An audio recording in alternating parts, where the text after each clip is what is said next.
नमस्कार विद्यार्थी मित्रांनो, we are studying parallel lines. आजचा हा व्हिडिओ आपण एक डिस्कशन म्हणून मी तयार केलेला आहे. आता हे डिस्कशन काय आहे की यामध्ये मी तुम्हाला आज सांगणार आहे का कशा पद्धतीने मॅथमॅटिकल थिंकिंग, जॉमेट्रीमध्ये काही थिंकिंग करायची गरज असते, काही विचार करायची गरज असते ती. कारण काय होतं की पॅरलल लाईन्स हा चॅप्टर आहे. पॅरलल लाईन्स आपण चॅप्टर सुरुवात करतो, प्रॉपर्टीज स्टडी करतो, त्यानंतर त्याचे थेरम्स आहेत ते थेरम्स पाहणार, त्यानंतर प्रॉब्लेम सेट पाहणार. पण हे सर्व पाहत असताना याला एक पाठीमागे एक विचार लागतो, एक थिंकिंग लागते, एक समजण्याची ती एक कुवत लागते. कुवत इन द सेन्स मला म्हणायचं की ते समजण्यासाठी तुमच्याकडे तो एक विचार करायची प्रवृत्ती लागते. मग ती काय आहे किंवा तो काय विचार पाहिजे किंवा नेमकं कशा पद्धतीने जायचंय, त्यासाठी आजचा हा व्हिडिओ मी बनवलाय. यामध्ये आपण नेमकं काय थिंकिंग पाहिजे आणि कशा पद्धतीने आपल्याला तो थेरम पण कशा पद्धतीने समजून घ्यायचा आहे, किंवा कोणताही थेरम असेल तर तो कशा पद्धतीने लक्षात ठेवायचा असतो हे मी सांगणार आहे. त्यामुळे आज मी जे पण काही सांगेल ते काळजीपूर्वक ऐका. काळजीपूर्वक ऐकल्यानंतर डोळे झाकून त्याच्यावर मनन करा आणि त्यानंतर मी जो भाग सांगितलाय तो पुन्हा एकदा पुस्तकात पहा आणि मग पॅरलल लाईन्सच्या स्टडीला लागा. पहा, नक्कीच तुम्हाला पॅरलल लाईन्स आणि जॉमेट्री खूप सोपं वाटेल. Okay, let us start. See above there are two parallel lines. These parallel lines, suppose this is L, another one is M, and transversal is there, that transversal is N. Two parallel lines and transversal is there, then there are total 5 properties we have to remember. 5 properties आपल्याला लक्षात ठेवायला पाहिजे. आता ह्या 5 properties का लक्षात ठेवायच्या? कारण पॅरलल लाईन्स तुम्हाला 2 दिल्या आणि एक ट्रान्सव्हर्सल दिली आणि त्यामधला कोणताही एक अँगल दिला. फॉर एक्झाम्पल इथलचा आपल्याला हा एक अँगल दिला, हा 120 आहे असं समजूया. तर हा अँगल 120 दिलेला असेल तर remaining all angles we can find out by the help of that properties. Properties कोणत्या आहे? 3 प्रॉपर्टीज तुम्हाला माहिती आहेत. Yesterday we studied these 3 properties. Are first one is pair of corresponding angles are always congruent. Pair of alternate angle are always congruent. And pair of interior angle are supplementary. हे 3 properties तर माहिती आहेत. या 3 प्रॉपर्टीला अजून 2 प्रॉपर्टीची गरज आहे आणि फक्त 5 प्रॉपर्टीज जर माहित असेल तर आपण हे इझिली सोडू शकतो. आता 5 प्रॉपर्टीज कोणत्या आणि त्या आणखीन राहिलेल्या 2 कोणत्या? तर त्यामधली first property see this one. When 2 lines are intersect,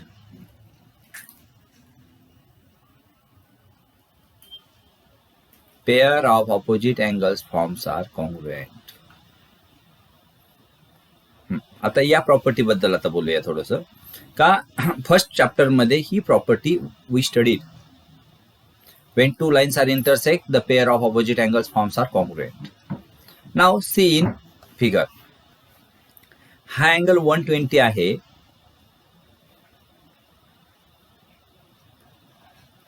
त्याच्या अपोजिट अँगल तिथे आहे.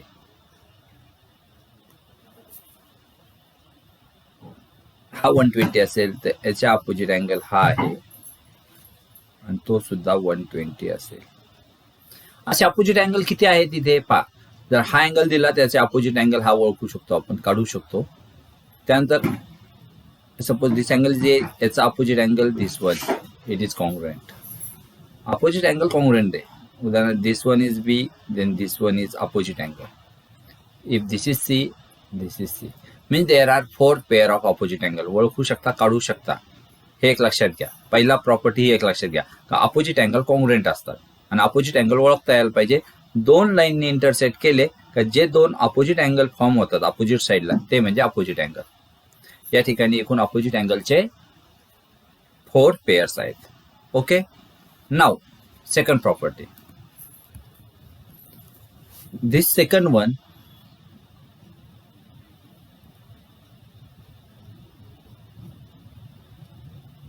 the angles in linear pair are supplementary. Angles in linear pair are supplementary. Linear pair म्हणजे पहा, स्ट्रेट लाईन आहे आणि या स्ट्रेट लाईन मध्ये जर दुसरी एक अशा पद्धतीने आपण दुसरी लाईन, उदाहरण you may take this one line is intersect each other, त्यानंतर हा अँगल आणि हा अँगल, हे दोन अँगल जे असतात त्याला अँगल्स इन लिनियर पेअर म्हणतात. पहा, this angle A and this angle B, this two angles are called angles in linear pair. पहा इथे किती आहेत, पहा इथे मी दाखवतो दोन. See, suppose this is A, this is B. These two are angles in linear pair. Okay. Now, I am going to write C here. Then, A plus B supplementary means 180. Then also, he straight line आहे, means B plus C सुद्धा काय असेल, supplementary means 180.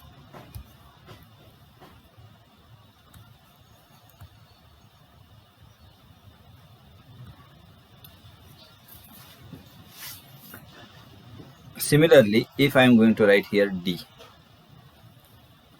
then C plus D is also angles in linear pair and it is 180.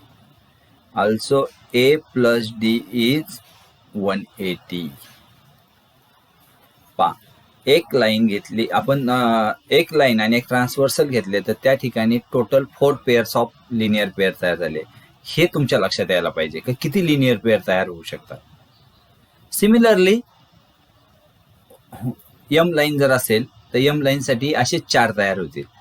You may take like दिस, उदाहरणार्थ मी इथे 1 2 3 4 असं नाव दिलं तर 1 plus 2 is equal to 180.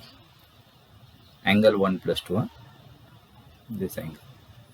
Angle 2 plus angle 3 equal to 180.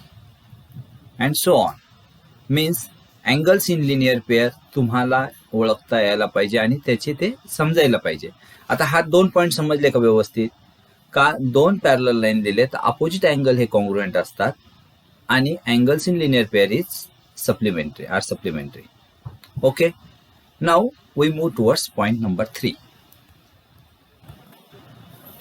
Third point,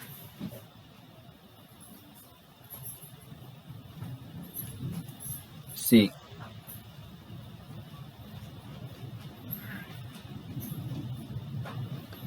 when pair of corresponding angles are congruent, then remaining all pairs of corresponding angles are congruent. This one means corresponding angle तुम्हाला माहित पाहिजे, corresponding angle C. Suppose this is A,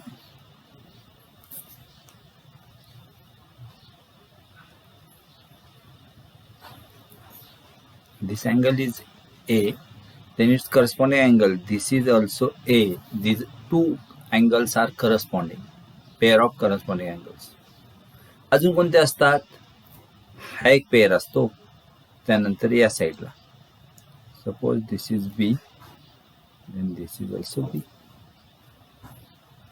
okay, now आणखीन कोणता असतो, आणखीन असतो हा. आता पहा, हा B आहे, त्याच्या अपोजिट वाला सुद्धा बीच असेल की नाही, हा बी असेल तर याचा करस्पॉन्डिंग इथे येतो, हा सुद्धा बी. हा आणि हा corresponding. If this is A then here is also A, आणि हा करस्पॉन्डिंग आहे, त्यामुळे इथे सुद्धा ए येईल. म्हणजे एक करस्पॉन्डिंग अँगल जर आपल्याला कॉन्ग्रुएंट हे माहीत असेल तर आपण त्यावरून बाकीचे करस्पॉन्डिंग अँगल फाइंड आउट करू शकतो आणि ते कोणते असतात हे तुम्हाला समजणं गरजेचं आहे. म्हणजे आता फिगर जर दिली तर तुम्ही करस्पॉन्डिंग अँगल शोधू शकता म्हणजे तुम्हाला माहिती असतात आणि ते करस्पॉन्डिंग अँगल कॉन्ग्रुएंट आहेत हे तुम्ही म्हणजे माहीत पाहिजे. ही एक प्रॉपर्टी तुम्हाला माहीत पाहिजे. ठीक आहे, थर्ड प्रॉपर्टी समजली. आपण चौथ्या प्रॉपर्टीकडे जाऊ. When one pair of alternate angle is congruent, then the remaining pair of alternate angles are congruent. Alternate angle जर वन पेअर कॉन्ग्रुएंट असेल तर बाकीचे. आता अल्टरनेट अँगल म्हणजे विच वन? अल्टरनेट अँगल हे दोन टाईपचे आहेत, इंटेरियर अँड एक्सटेरियर. तर पहा, if this is a, sorry, I'm digging. Suppose this is A, then it's an alternate angle. This one is also A. If this one is B, another pair, this is B, then this is another alternate angle. This one is B. हे झाले interior. Exterior. आता हा बी आहे तर हा सुद्धा beach असेल. हा बी आहे म्हणून याचा अल्टरनेट अँगल शेवटी इथे बी. त्यानंतर हा ए म्हणून हा सुद्धा हा ए म्हणून हा ए येईल आणि हा ए म्हणून याचा alternate angle this one is a. म्हणजे अशा प्रकारे अल्टरनेट अँगल सुद्धा कॉन्ग्रुएंट असतात. एक जरी माहीत असेल तरी आपण त्यावरून बाकीचे काढू शकतो. ठीक आहे, फक्त समजून घ्या. तुम्हाला अजूनही यामधले पॉईंट सांगतोय. त्यानंतर fifth property. When one pair of interior angle on one side of transversal is supplementary, then the other pair of interior angle is also supplementary. Means what? If this is A, this is B, one side of transversal, these two A and B is supplementary, means 180. Then remaining, suppose this one. Okay, I am right here C, D. This implies that C plus D is also 180. आपल्याकडे हे 5 जर properties असेल तर आपण easily एक angle दिला तर remaining जे 5 अँगल आपले 7 अँगल राहतात ते 7ची 7 अँगल काढू शकतो. आणि हे खूप सोपं आहे. एक एक्झाम्पल दाखवतो आणि त्यानंतर थेरमची थिंकिंग काय ती सांगतो. तर एक्झाम्पल पहा. Suppose we have given this angle is 60.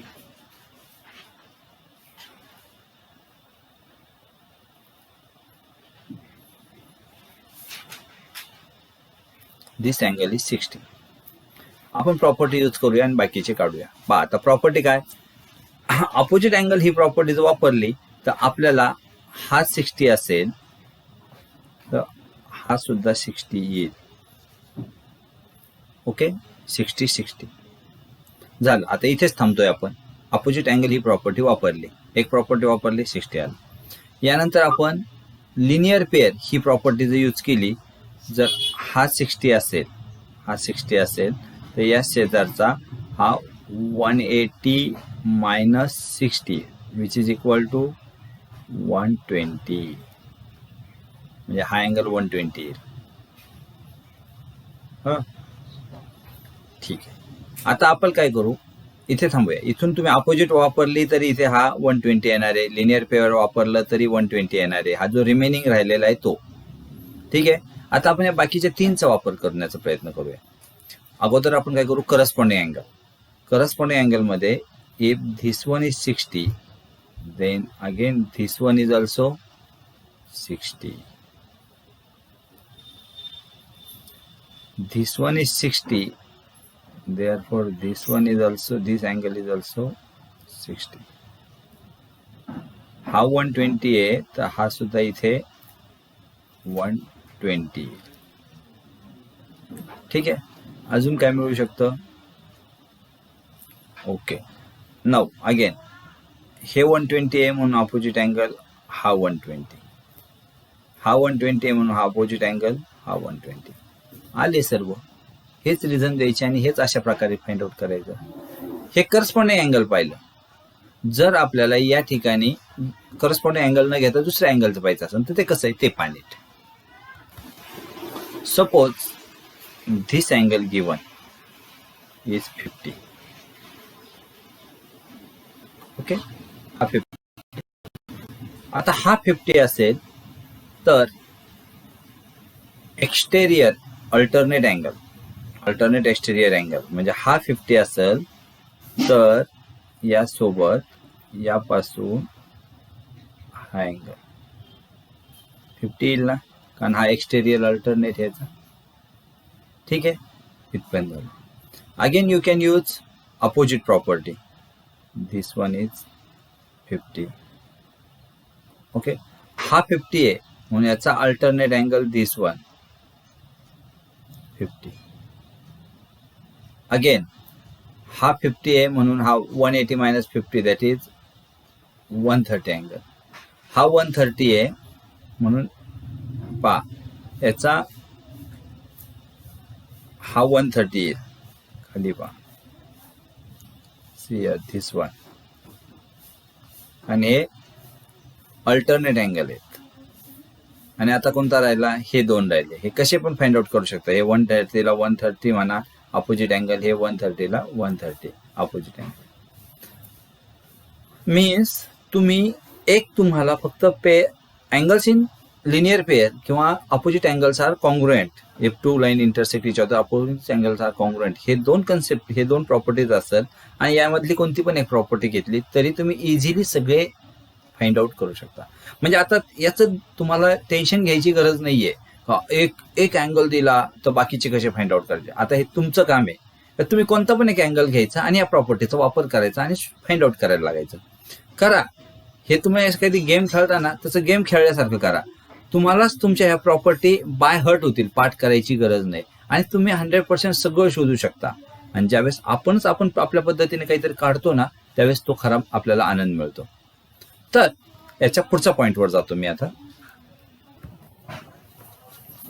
आपण 3 प्रॉपर्टीज महत्वाच्या पाहिल्या. अपोजिट अँगलची जी प्रॉपर्टी आहे त्याचं थेरम आपण फर्स्ट चॅप्टर मध्ये पाहिलं की नाही? पाहिलं. लिनियर पेअर जे आहे त्याचंही आपल्याला थेरम, त्याचंही प्रूफ माहित आहे. आता आपल्याला त्यानंतरच्या 3 properties means if corresponding angles, one pair of corresponding angle is congruent, then this given 2 lines are parallel. ह्या प्रॉपर्टीचा प्रूफ पाहिजे. त्यानंतर जर अल्टरनेट अँगल कॉन्ग्रुएंट असतील तर त्या दिलेल्या 2 लाईन्स आहेत त्या पॅरलल असतात, याचं प्रूफ पाहिजे. किंवा थर्ड काय, interior angles are supplementary, then this given 2 lines are parallel, याचं एक प्रूफ आहे. ह्या तिन्हींचे प्रूफ पाहण्यासाठी आता काय केलेलं आहे पुस्तकात, किंवा तुम्ही एक सरळ विचार करा. हे जे 3 आहेत, 3 मध्ये कोणत्या तरी एका प्रॉपर्टीचं आपल्याला प्रूफ हे इनडायरेक्ट प्रूफने प्रूव्ह करावं लागेल. आणि मग त्याचा आधार घेऊन बाकीचे 2 प्रॉपर्टी आपण इझिली प्रूव्ह करू शकतो. आपल्या बुकमध्ये एक इंटेरियर अँगल थेरम दिलेला आहे. इफ दिसतोय तुम्हाला या ठिकाणी हा theorem. If 2 parallel lines are intersected by a transversal, the interior angles on either sides of the transversal are supplementary. जर 2 पॅरलल लाईन्स असतील आणि इंटेरियर अँगल सप्लिमेंटरी आहे, म्हणजे 2 पॅरलल नाही असतील तर इंटेरियर जे अँगल असतात ते सप्लिमेंटरी असतात. हे आपल्याला जे थेरम आहे का तुम्हाला दिलेले जर पॅरलल लाईन असतील तर ते इंटेरियर अँगल हे सप्लिमेंटरीच असतात. आता हा एक थेरम आहे, तुम्ही पुस्तकात दिलाय म्हणजे त्याचं खूप मोठं प्रूफ आहे. आणि मग यानंतर तुम्ही खाली जर पुढच्या पानावर पाहिले नेक्स्ट पेजवर करस्पॉन्डिंग अँगलचं प्रूफ फक्त हे छोटंसं आहे. त्यानंतर अल्टरनेट अँगलचं प्रूफ सुद्धा इथे छोटंसं आहे. पहा इथे दिसतंय तुम्हाला. तुम्ही म्हणाल हे प्रूफ आहे करस्पॉन्डिंग अँगलसाठी, हे प्रूफ आहे अल्टरनेट अँगलसाठी.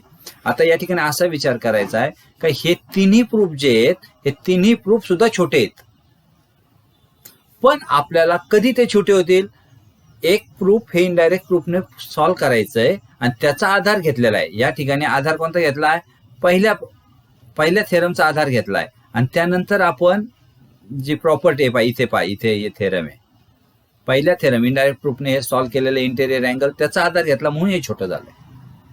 त्यानंतर या ठिकाणी सुद्धा त्या पहिल्या प्रूफचा आपण आधार घेतला किंवा या दुसऱ्या प्रूफचा आधार घेऊ शकतो, त्यानंतर ते दाखवू शकतो. पण एक तर प्रूफ या तिन्हीपैकी कोणतंही एक प्रूफ आपल्याला इनडायरेक्ट प्रूफने प्रूव्ह करावं लागेल आणि त्याच नंतर हे दोन थेरम आपण प्रूव्ह करू शकतो.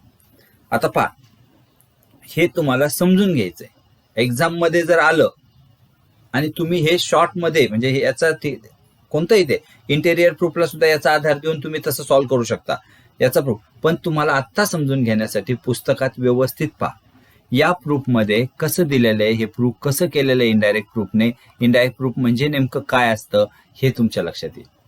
इनडायरेक्ट प्रूफ म्हणजे दुसरं तिसरं काही नसतं, एकदम सोपं असतं. एखादी गोष्ट आपल्याला प्रूव्ह करायची आहे ती रॉंग आहे असं समजायचं आणि सोडवायचं. शेवटी काहीतरी रॉंग येतं, मग अरे हे रॉंग येतंय म्हणजे आपण जे मानलंय ते राईट आहे, असं असतं इंटेरियर प्रूफ, बाकी दुसरं काही नसतं.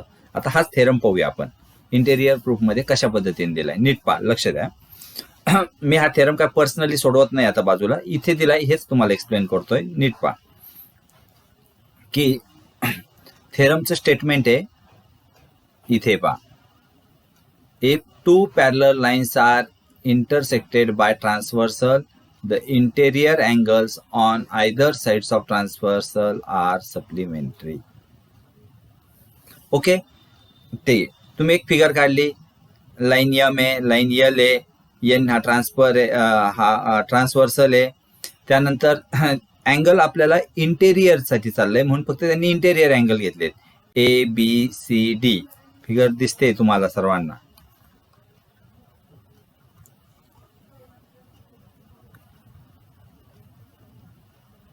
Okay, this figure. Now given मध्ये काय द्यायचंय, if line L and M and line N is transversal. तुम्ही जे दिसतं तेच गिवन मध्ये असतं, हे लक्षात असू द्या. फिगर मध्ये जे दिसतं तेच गिवन मध्ये असतं आणि फिगर कशी काढतो आपण, जे स्टेटमेंट मध्ये असतं त्यावरून फिगर काढायची असते. ठीक आहे, means if two parallel lines म्हणजे दोन पॅरलल लाईन्स, इथे स्टेटमेंट मध्ये जे नाही टू पॅरलल लाईन्स, इथे टू पॅरलल लाईन्स दिला एक नाही शब्द म्हणून दोन पॅरलल लाईन्स आपण इथे काढल्या फिगर मध्ये, म्हणून गिवन मध्ये पहिलंच वर्ड काय आलं, पॅरलल लाईन्स वर आलं. Then transversal, therefore N is transversal. आणि मग कोणकोणते इंटेरियर अँगल तयार झाले ते दिलंय, A and B are interior, C and D are interior angles form on transversal. आणि त्यानंतर टू प्रूव्ह दॅट आपल्याला प्रूव्ह काय करायचंय, इथे दिलेलं आहे आर सप्लिमेंटरी, हे प्रूव्ह करायचंय. म्हणून मी इथे काय लिहिलं, A plus B equal to 180 म्हणजे सप्लिमेंटरी आणि D plus C equal to 180. Okay, हा टू प्रूव्ह पर्यंत आपण जाऊ शकतो. आता प्रूफ, आता इनडायरेक्ट प्रूफ, आता हे कशा पद्धतीने याच्यापेक्षा कसं सोपं होतं ते पण सांगतो, नीट लक्ष द्या.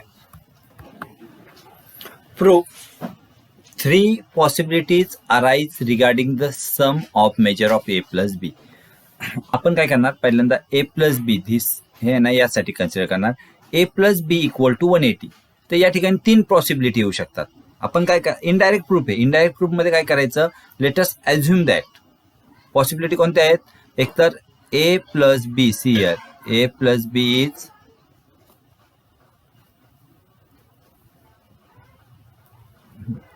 A plus B is less than 180 किंवा A plus B greater than 180 आणि third possibility A plus B equal to 180. आता मी काय करणार, ह्या 3च पॉसिबिलिटी होतात ना, A plus B equal to 180 आपल्याला प्रूव्ह करायचं. या ठिकाणी 180 असतं हे प्रूव्ह करायचं. एक तर ग्रेटर दॅन असू शकतं, लेस दॅन असू शकतं किंवा इक्वल टू असू शकतं. मी या 2 प्रूव्ह करणार का हे नाहीये, फर्स्ट आहे ती नाहीये, सेकंड आहे ती नाहीये, म्हणजे फर्स्ट नाहीये, सेकंड नाहीये, म्हणजेच remaining third one is the property. ती प्रूव्ह करायची गरज आहे का, नाही. म्हणजे याला काय म्हणतात, इनडायरेक्ट प्रूफ. का त्या एकूण पॉसिबिलिटी किती आहेत आणि त्यातल्या ज्या आपल्याला नको आहेत त्या पॉसिबिलिटी कशा रॉंग आहेत त्या दाखवायच्या, राहिलेली जी पॉसिबिलिटी आहे ती मग आपली ग्राह्य पकडतो. ओके. हां, then they take first possibility, a plus b is less than 180. Let us assume that a plus b is less than 180 is true. असं आपण मानलं. आता हे ट्रू मानलं का याला लगेच आपण तुम्ही जे काही आहे this one it is called 1. Okay. आता हे ट्रू आहे असं मानलंय. आता पहा, जर हे ट्रू आहे मानलं, आता now concentrate on figure. a plus B is less than 180. a plus B जर 180 पेक्षा लेस असेल मीन्स ही जी लाईन आहे ही अशा टाईप असेल, असं असेल बा. ओके, नीट समजून घ्या. ए प्लस बी 180 पेक्षा लेस दॅन आहे म्हणजे कमीत कमी हा जो दोन्ही अँगल आहेत ते थोडेसे कमी असतील. याचाच अर्थ पहा, ही जर लाईन, ही लाईन यम ही जर मी अशीच पुढे वाढवली आणि लाईन यल अशीच पुढे वाढवली,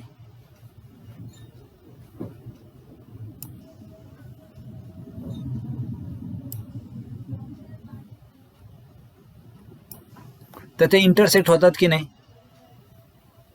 ते इंटरसेक्ट होणार. आणि हेच सिंपल टेक्निक त्यांनी दिलेले आहे.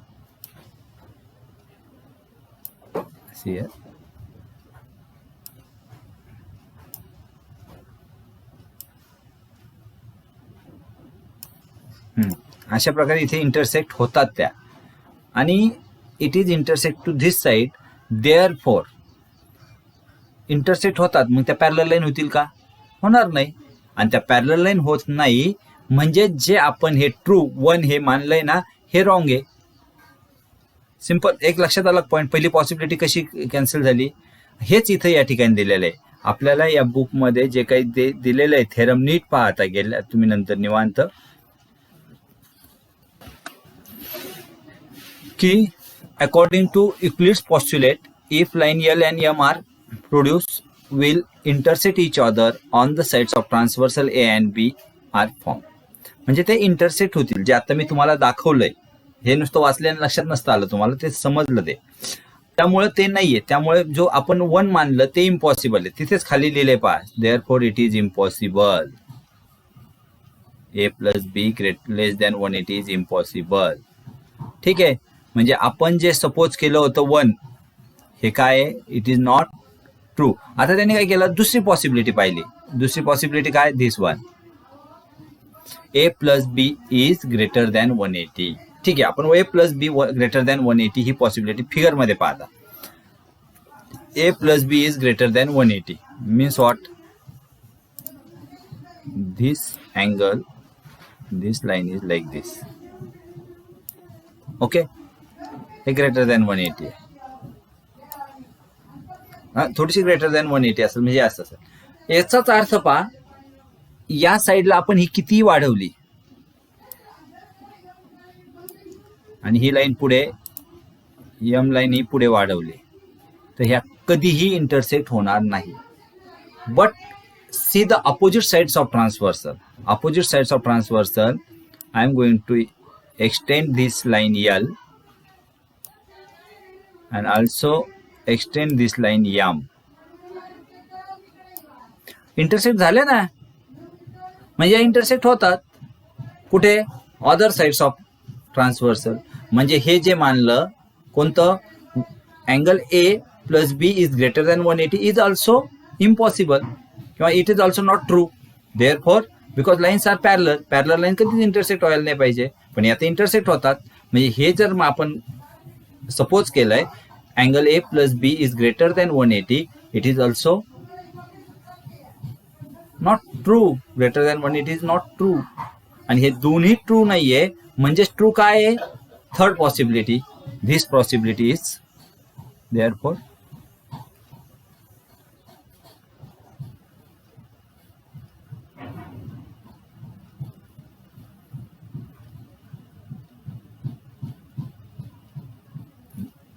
a plus b equal to 180. This possibility is true here. आणि अशा प्रकारे इनडायरेक्ट प्रूफ आहे जे आपल्या बुकमध्ये त्यांनी ट्रायंगल केलेला आहे, ट्रायंगल मधून सबट्रॅक्ट केलेला आहे, पण त्यापेक्षा हा सुद्धा मी पॉईंट सांगितला ना, तो सांगितला तरीही चालेल, तो सुद्धा तेवढाच पॉस्ट्युलेटच्या रिलेटेड आहे का अपोजिट साइड इंटरसेक्ट होते म्हणजे ते पॅरलर नाही. आणि त्यानंतर आपण हे याचं प्रूफ करू शकतो. शेवटी त्यांनी ते प्रूफ दिलं. हे contradiction, note that this proof because contradiction जे आहे ते डिनाईड केलं त्यांनी या ठिकाणी, आणि त्यानंतर ते आपण जे आहे ते एक्झाम्पल आणि ते प्रूव्ह केलं. आणि अशा प्रकारे हे इनडायरेक्ट प्रूफ आहे. आता हे इनडायरेक्ट प्रूफ तुम्ही व्यवस्थित पहा, त्याच्यावर व्यवस्थित मी सांगितलं तसा विचार करा आणि त्यानंतर समजून घ्या. एकदम सोपा आहे आणि एकदम छान वाटेल. आता पहा, त्याच्या पुढे जाऊन दिस करस्पॉन्डिंग अँगल साठी यांनी काय केलेलं आहे,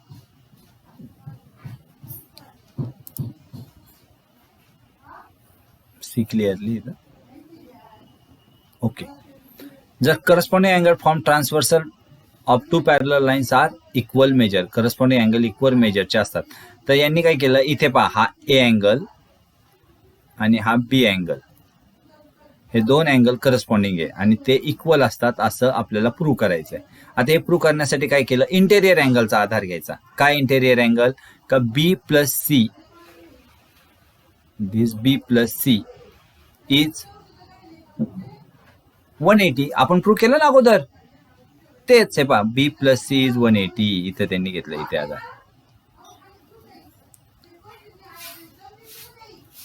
का या ठिकाणी दिस बी प्लस सी हा पॉइंट घेतलेला आहे इंटेरियर अँगल. आता बी प्लस सी आहे आणि त्यानंतर त्यांनी काय घेतलं, ए प्लस सी हा पहिला पॉईंट घेतला, A plus C. Angles in linear pair property माहिती आहे, या दोन्ही प्रॉपर्टीमध्ये सी सी सारखे 180 सारखे म्हणजे दोन्हीला इक्वेट केलं on equating and C C get cancel. या ठिकाणी हा सी आणि हा सी कॅन्सल, त्यानंतर A equal to B simply मिळतं. तसंच अल्टरनेट अँगलमध्ये सुद्धा त्यांनी केलं, इंटेरियर अँगल घ्यायचा, alternate angles in linear pair equating, cut केलं, आन्सर मिळालं. हे एवढं इझी आहे, एवढं सोपं आहे. आता एक काम करा, मी आता जे सांगितलं ना ते पुस्तक उघडा, तुमच्याकडे तुमची नोटबुक घ्या आणि नोटबुक आणि पुस्तकामध्ये पाहून एकदा समजून त्यानंतर नोटबुकमध्ये तुम्ही तुमचं नोट करून घ्या आणि त्यानंतर पहा. 100% तुम्हाला असे मनातून श्युअरिटी येईल का यस जॉमेट्री सोपं आहे आणि हे दोन्ही तिन्ही थेरम मला मनापासून समजले. किती विसरण्याचा प्रयत्न करा, विसरणार नाही. Okay, let us stop here. Good bye.